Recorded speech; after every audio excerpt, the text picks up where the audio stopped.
80% of my audience leaves by the first minute, so let's tell them how to support you.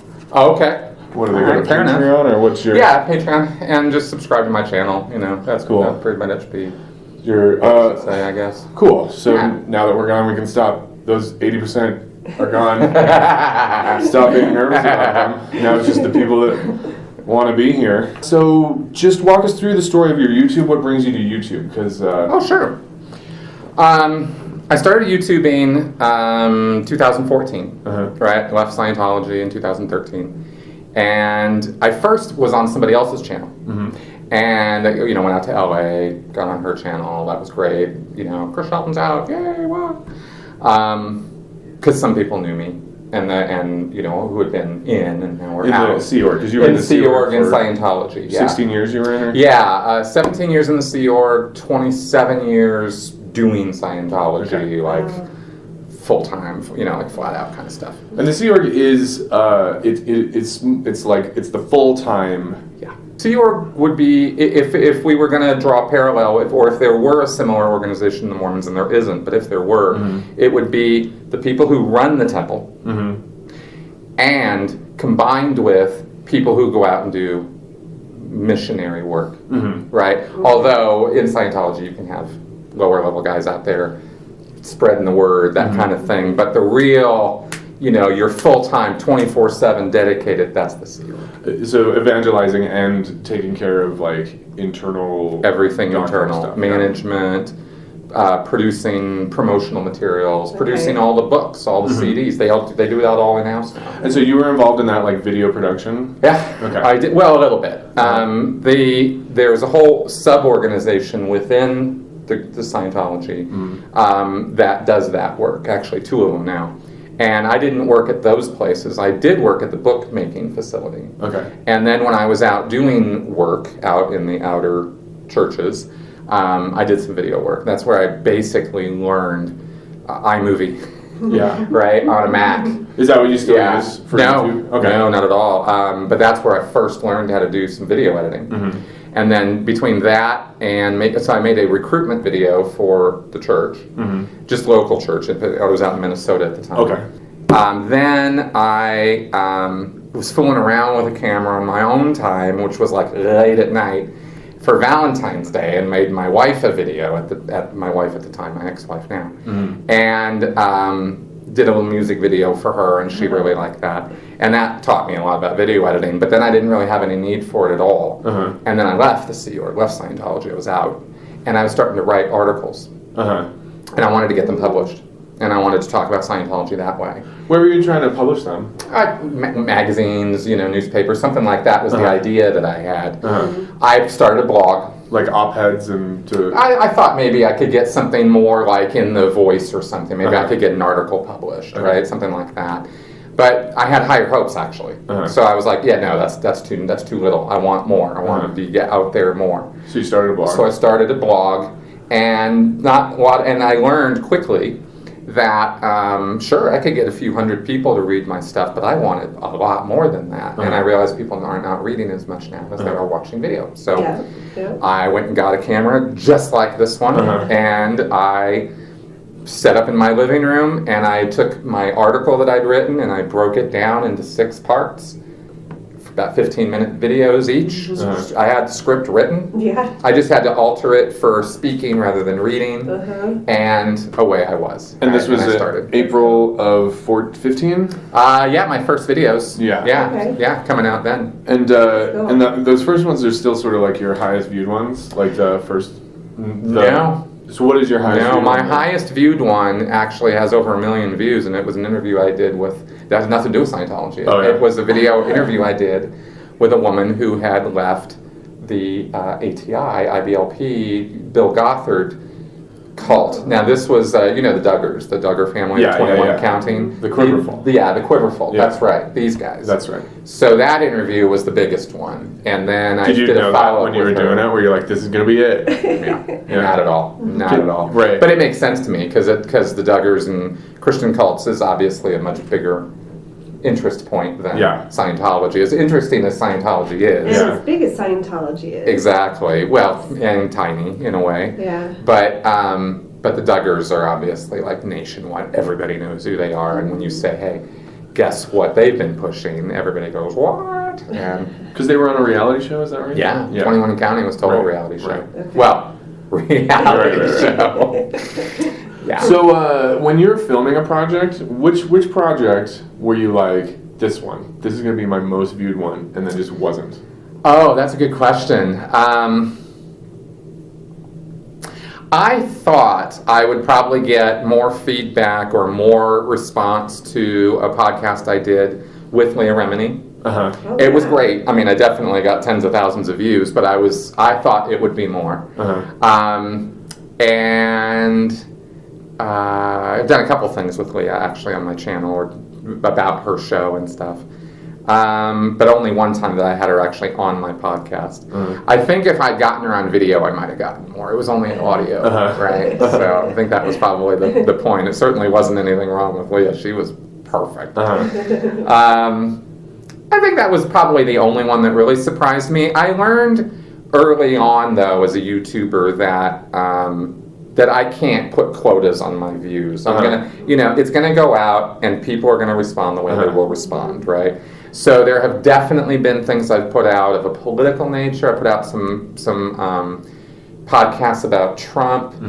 I'm pretty anti-Trump, right? Because I think the guy's a narcissist, has nothing to do with the politics. A lot of people use the word cult when they're talking about him. It shows up a lot. Yeah, there's a book, Cult of Trump, right? I mean, it's a thing. Steve Hassan, is that right? Yeah, who's a friend of mine. But those also didn't get as much traction as I was hoping they would, you know. But mostly, I think the thing that's been most not surprising at all, so this doesn't really answer your question, but I think a little disappointing for me is the critical thinking content. You know, because I put stuff like that up that's absolutely universal. A few hundred views, you're like, really? I can't even break 1,000 on this one, seriously? It's sort of like a reference video, right? It's not only the headline ones pop. Exactly, right? Oh, I don't need that. Yeah, I'm good. I'm all good. I got critical thinking down. Yeah. Oh, okay, sure. That's why Trump's president, because we're all great critical thinkers, you know. I'm jumping around in my notes here, Yeah, so sorry if it's like we're off the thing. Where are we going? Yeah, but what does work? What works? How do we connect with these believers? Just treating them as people. You know, it's connecting with people on a people level, especially in person. When we have something that we're very like there's an elephant in the room. Yes. Yeah. You have decisions to make as far as protecting relationships or dealing with other people who have extremely different beliefs than you do. You let the elephant sit in the room and you just let it go, or you go, okay, we have to have a talk. We have to talk about this, right? And it's completely context specific. I mean, there is no broad, general, here's the black and white advice, right? If it's your mother, it's going to be a way different relationship and conversation than if it's, a business partner, than if it's somebody that you went to high school with, if it's somebody you met a year ago. All different conversations, and choices that you have to make. I've gotten along with Trump supporters. I've gotten along with people who have radically different views than I do. I've also blown them off completely and said, "Don't ever talk to me again." So I always regret it, even though sometimes it's actually the right move. There's still a regret. There's still a regret, yeah. Right. So it's difficult, and again, that's why the context always matters. It is because it's just two people relating. It's just going to be different things. That's right. It's very complex. Yeah. Complicated. Exactly. But it's just really it's a choice for you of how big of an elephant doesn't have to be. I would have a real hard time having a relationship with a Scientologist, but mostly because they're the ones who have a hard time. I mean, they won't talk to me. It's not that I won't talk to them. Right. And of course, if they did talk to me, I'd be bringing it up. There's no way. How could I not? I mean, I know what this is all about, right? Right. So it's difficult. It's definitely difficult. And that's pretty much all I can say about it. The contrarian in me tends to think that there's no such thing as agree to disagree. Like that's just sort of like a way to push the conversation down the road a bit. But I think that might be the only way is like, let's attempt to agree to disagree. Let's see what that looks like. Exactly.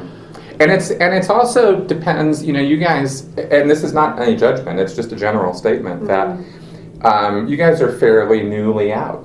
Mm-hmm. And so the mindset's different. I've been out for 6-7 years. I've calmed down quite a bit. Yeah. Right? The fire is sort of like smoldering. Yeah, exactly, right? Because you kind of learn that it's not that I think any differently about Scientology. It's a destructive cult. It's awful, right? It's horrible. But I've also learned that there's a lot more to life and to my life than just fighting that. Just like I had to learn coming out that there's a lot more to life than just that too. Yeah, saving the world. When I was on the Saving the World right. kick. Yeah. So there's determined. that. Yeah. So time and distance also makes it a little easier too, and we shouldn't ignore that factor in our own heads. Yeah. When I was coming out, I was really shocked at how sort of lonely that space is right afterwards, of like the feeling of like I'm the only person who's ever felt this. And so my sort of YouTube thing here is just like, when you're there, hopefully you quickly learn, no, a lot of people have been here before you.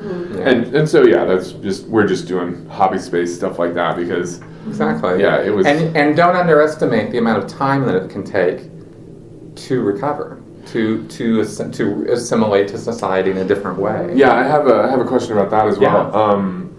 We are cult survivors, and some of the processes that we find in cults are sort of like amputations. Like there's circumcisions, and so like for example, our emotions are very close to the surface, or the need to obey authority. Right. Yeah. We have authority complex. Just as soon as a cop car goes by, it's just like, oh, Jesus is watching. So I don't know. I've never experienced anything like that. Yeah.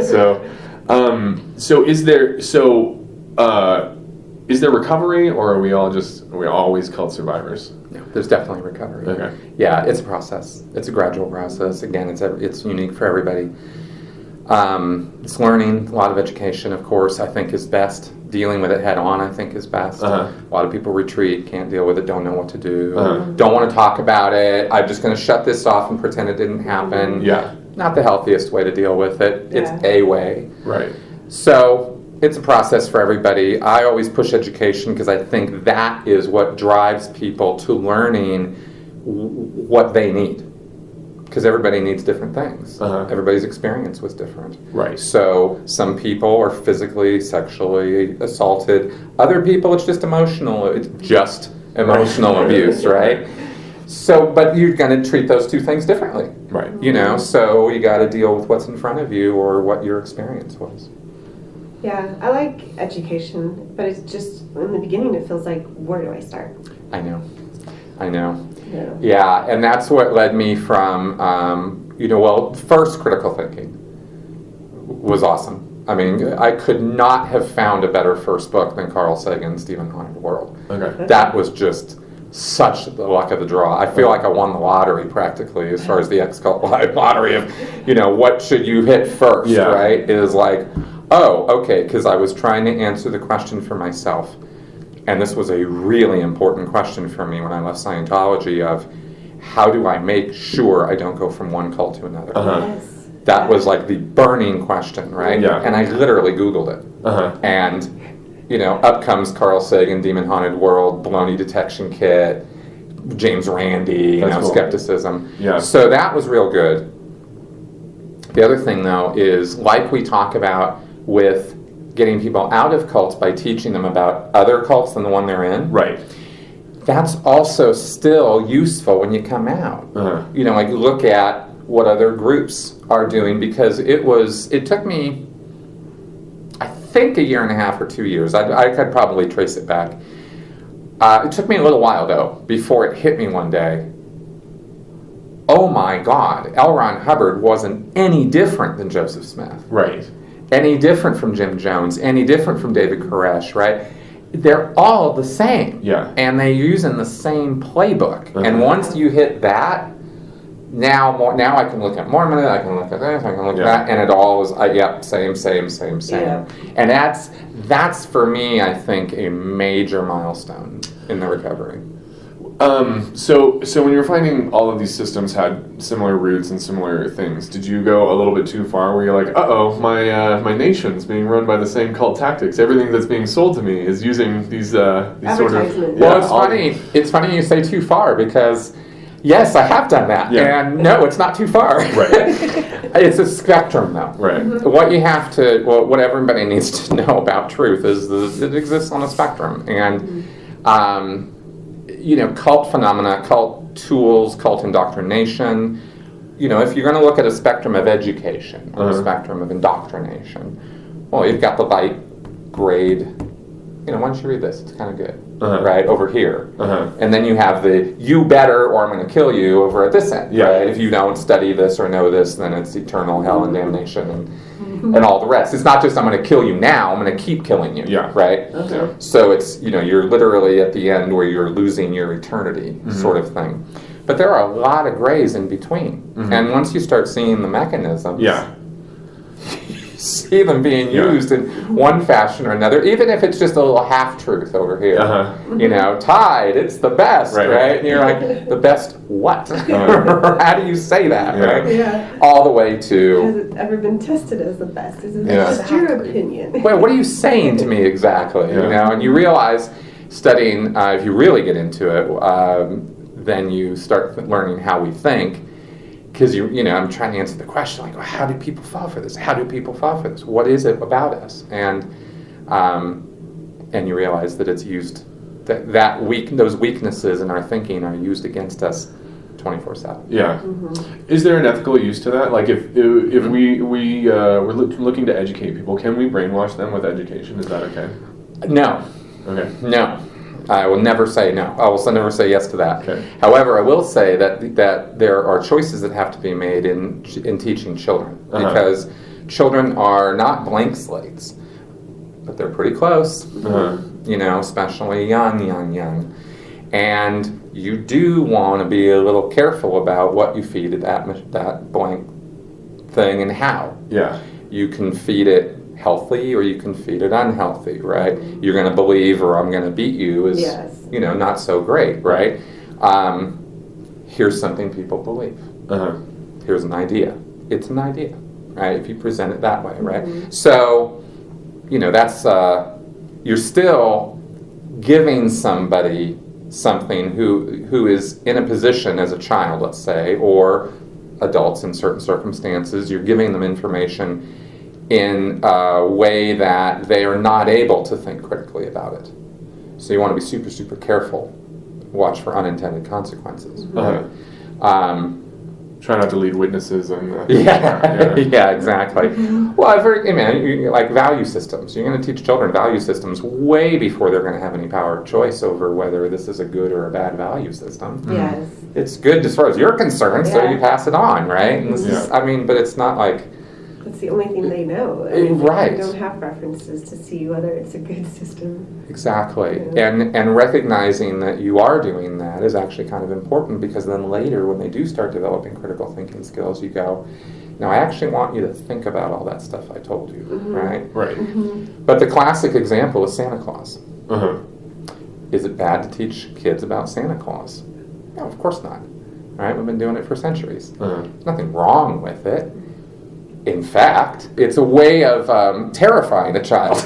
Right? You actually are setting up a thing where you're actually terrifying this kid, right? He might not get anything for Christmas when you know damn well he's going to get stuff for Christmas, right? But that kid's terrified. You have indoctrinated him in a lie to control his behavior. Yeah. Because let's face it, that's why nobody ever talks about this dirty little secret about Santa Claus, but that's what it's all about. It's checking that list. Exactly. But for certain, 9, 10 years old, he's going to learn the truth, right? You know that's coming. You're not trying to fight that. You're not trying to push back against that. You're not trying to keep the indoctrination going. Once it's gone, it's gone. Yeah. So that's an example of, I would say, ethical. And I know a lot of people would disagree with me about that, but I don't know that that's so bad.